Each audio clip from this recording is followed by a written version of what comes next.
Personally, if you ask me, each time I hear about such incidents, I get very disturbed because I keep wondering what is happening to this world. But the fact remains that we are witnessing more and more such brutal rapes on an everyday basis from across the country.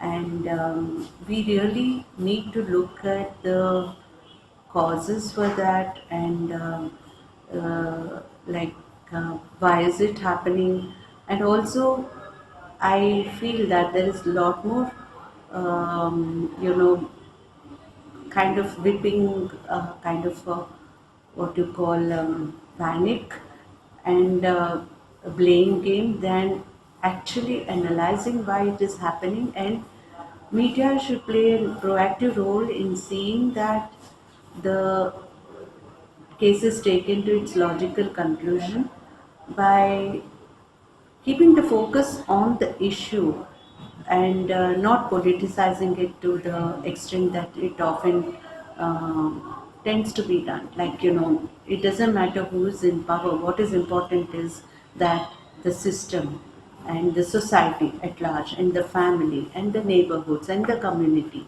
we are failing to make the world safe for children, women, youngsters, for anybody.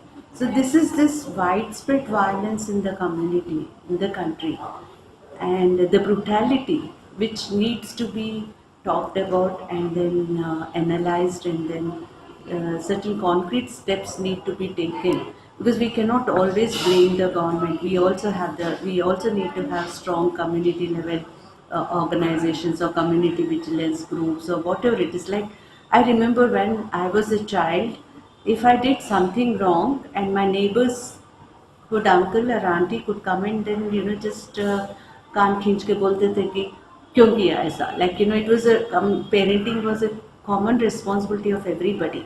But these days we just don't want to tell a child that he or she is doing something wrong.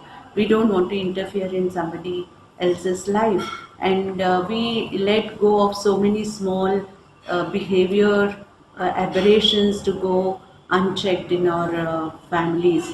And one day and we are actually promoting that kind of violent behavior. So and what all you're that trying to say, really. it's more to do with the fact that the society is not acting with responsibility. Is that what you're trying to say? Yes, I think I agree that laws have to be there, and laws have to be implemented effectively.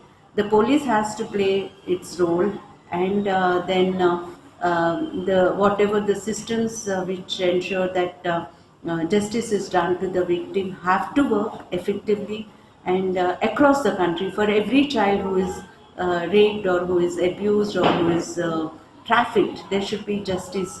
And more importantly, what we really need is a kind of a social mindset which says that kind of behavior will not be tolerated. Any kind of violence or abuse will not be tolerated. And it has to start from our homes, from our communities, from our villages, neighborhoods. So we all have a responsibility in making this world violence free. But I really don't think we are doing anything much about that. So blaming only the police or the government or the politicians or anybody else is not really going to take us anywhere. What are the systems that are available at the local level, at the community level, at the family level to stop such kind of behaviors is my question to everybody. Now, coming back to the role of media, do you think media has acted with responsibility, or it has sensationalized the cases where women or children or girl children are involved or are victims of violence? Do you think they have acted responsibly, or they have they just want to sensationalize the issue? See, I wouldn't like to, say that all media is bad or all media sensationalized it.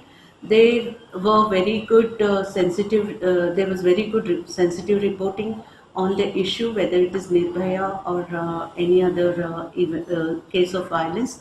And there were also cases where they were quite. They sensationalized it and in fact created a panic about the whole thing. Like I think for some days, uh, people like me and everybody started feeling scared of getting out of the house, kind of a thing. So I was watching on web one song video, on Nirbhaya case, and it was picturized in such a fashion with the rod and with everything, and I was shocked to know that was the most watched video on the web. And so we cannot say that media as a whole has been responsible or irresponsible. There have been some media I mean newspapers or channels which were quite restrained and sensitive in reporting, but many which were not.